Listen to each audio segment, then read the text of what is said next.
Wise, the channel for true story lover. موت کے وقت کس نے کیا کہا؟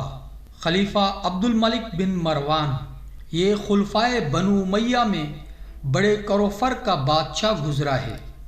بہت زیادہ صاحب علم اور خلیفہ ہونے سے پہلے بہت عبادت گزار بھی تھا۔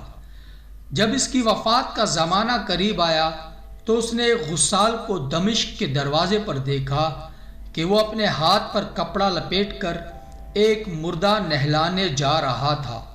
تو خلیفہ عبد الملک نے کہا، کاش میں بھی ایک غسال ہوتا اور اپنے ہاتھ ہی کی کمائی روزانہ کھاتا اور میں حکومت دنیا کے کسی معاملے کا والی نہ بنتا۔ جب صوفی ابو حازم رحمۃ اللہ علیہ کو خلیفہ عبد الملک کے اس مقولے کی خبر پہنچی تو انہوں نے فرمایا کہ الحمدللہ کہ جب ان بادشاہوں کی موت کا وقت آتا ہے تو یہ لوگ ہمارے حال کی تمنا کرتے ہیں، اور جب ہم لوگوں کی موت کا وقت آتا ہے تو ہم لوگ ان بادشاہوں کے حال کی تمنا نہیں کرتے۔ عین جان کنی کے عالم میں کسی نے خلیفہ عبد الملک بن مروان سے پوچھا کہ اس وقت آپ اپنے آپ کو کیسا پا رہے ہیں؟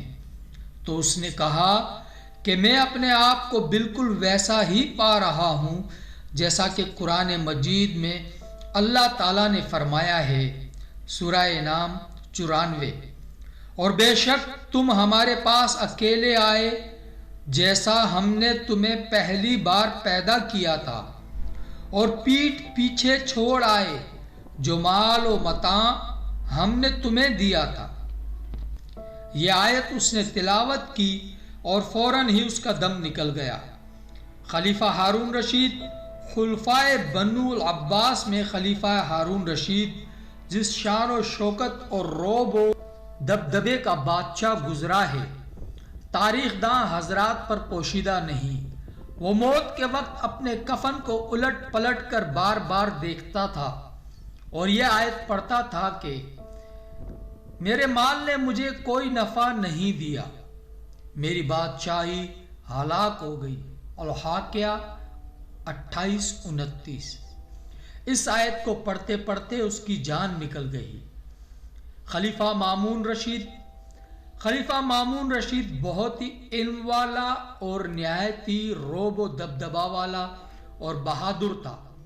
اس نے موت کے وقت رات بچھائی اور اسی پر چت لیٹ کر لوٹتا تھا اور گڑ گڑا کر یہ دعا مانگتا تھا، اے وہ ذات جس کی بادشاہی کبھی زائل نہ ہوگی، اس شخص پر رحم فرما جس کی بادشاہی زائل ہو گئی۔ یہی دعا مانگتے ہوئے اس کی روح پرواز کر گئی۔